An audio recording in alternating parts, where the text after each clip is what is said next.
সমুদ্রের নিচে ৯৩ দিন থাকার ফলে ১০ বছর বয়স কমে গেল এই প্রাক্তন নৌবাহিনীর অফিসারের। আগে হ্যাঁ, গত ৯৩ দিন আটলান্টিক মহাসাগরের নিচে কেটেছে ৫৬ বছর বয়সী জোসেফ দিতুরির।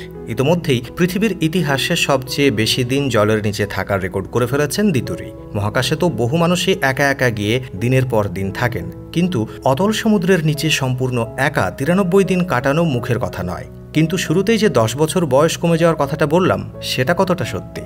আর গভীর সমুদ্রের নিচে ৩ মাস একা একা সময় কাটানোর অভিজ্ঞতাই বা কেমন? তাহলে চলুন জানা যাক বিস্তারিত।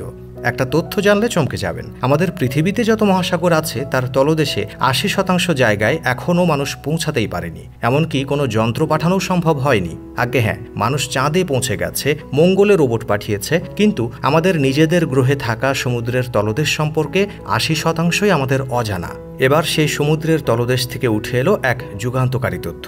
জলের নিচে থাকলে নাকি মানুষের বয়স কমে যাচ্ছে। আর গোটা পৃথিবীরই চমকপ্রদ তথ্য যিনি দিলেন তার নাম ডক্টর ডিপসি। আসলে জোসেফ দিতুরিকে ডক্টর ডিপসি নামেই চেনেন পৃথিবীর বেশিরভাগ মানুষ। সমুদ্রের নিচে বসবাস করা জোসেফ দিতুরির এক অদ্ভুত নেশা, তাই দিতুরিকে অনেকেই অ্যাকুয়াম্যান বলেও ডাকেন। কিন্তু জানলে অবাক হয়ে যাবেন, এই দিতুরি একসময় আমেরিকার নৌবাহিনীর কমান্ডার অফিসার ছিলেন। প্রায় ২৮ বছর তিনি নৌবাহিনীতে কাজ করেছেন।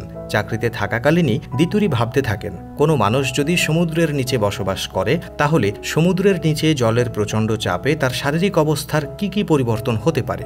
সে কি সুপার হিউম্যানে পরিণত হতে পারে?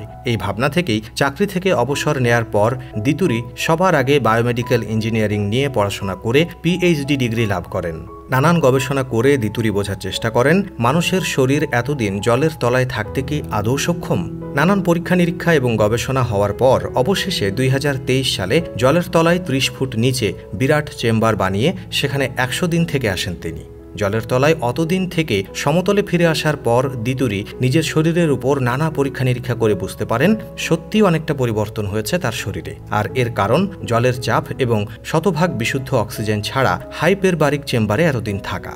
এই পরীক্ষা চালানোর কিছুদিনের মধ্যেই দিতুরি সিদ্ধান্ত নেন এবার মহাসাগরের নিচে গিয়ে থাকবেন তিনি। সেই মতো শুরু হয় প্রস্তুতি।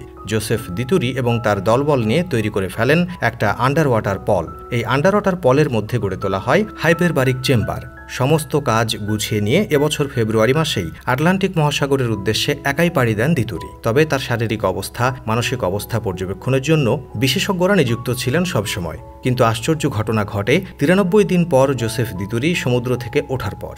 বিজ্ঞানীরা শারীরিক পরীক্ষা নিরীক্ষা করে দেখতে পান ভেতরে ১০ বছর বয়স কমে গেছে দিতুরির। হঠাৎ ৫৬ বছর বয়সী দিতুরির শরীর এখন ৪৬ বছর বয়সের একজন মানুষের মতো হয়ে গেছে।